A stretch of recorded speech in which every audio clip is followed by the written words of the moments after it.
বুবলির সঙ্গে কি তোমার সিন বা স্ক্রিন শেয়ার হয়েছে?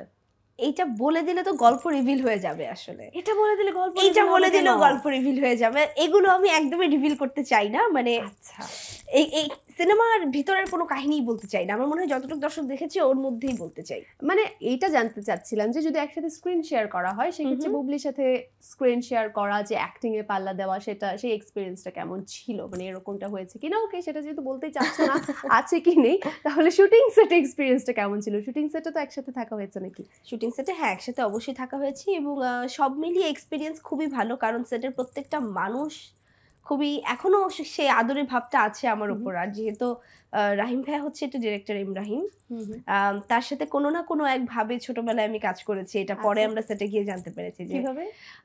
আমার কোনো একটা ছোটবেলার সিনেমায় সে তখন এডি ছিল এবং ওভাবে আমাদের কাজ করা। সো ওই জায়গা থেকে এখন আবার এসে তার ডিরেকশনে কাজ করা জিনিসটা অনেক ইন্টারেস্টিং ছিল আমার কাছে। সো ওই জায়গা থেকেও একটা আলাদা একটা তার থেকে কেয়ার এবং বোঝাপড়াটাও ওইরকমই ছিল। আর বুবলির সাথে কেমন ছিল এক্সপেরিয়েন্স? সবসময়ই ভালো থাকে তার সাথে। সে তো খুবই ভালো একজন পার্সন, নাইস একজন পার্সন এবং ফোন দিলেও এত সুন্দর করে কথা বলে যে তার কথা শুনলেই ভালো লাগে। ওভারঅল সবগুলো ভালো ছিল। বেশ, এই তো ছিল জংলি। জংলি আসছে, তুমি জংলি নিয়ে ব্যস্ত আছো। এছাড়া অন্যান্য আর কাজ কি আছে যেটিতে মানুষ দেখে কি এক্সপেক্ট করছে, আর কি খবর দিতে চাও? নতুন কোনো কাজের কথা বলছো? আচ্ছা, নতুন কয়েকটা কাজই আছে, পরপর আসলে আসবে, শুটও করব। তার বাদে যেটা খুব রিসেন্ট এসেছে সেটা হচ্ছে প্রিয় প্রাক্তন, বঙ্গতে এসেছে।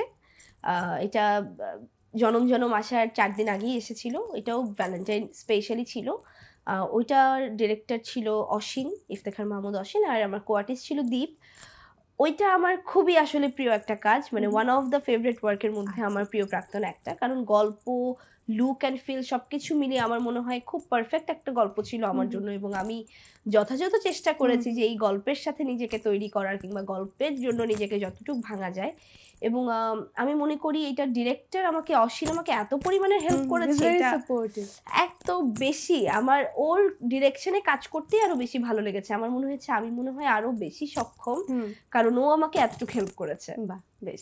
অনেকেই বলে যে ওটিটিতে দিঘিকে আমরা অন্যভাবে পাই এবং ওটিটিতে দিঘির অন্য রূপ দেখতে পাই, যেখানে দিঘি অনেক বেশি মানুষকে মুগ্ধ করে। তোমার কি মনে হয়, এটা কি, এই পর্যালোচনাটা কি ঠিক?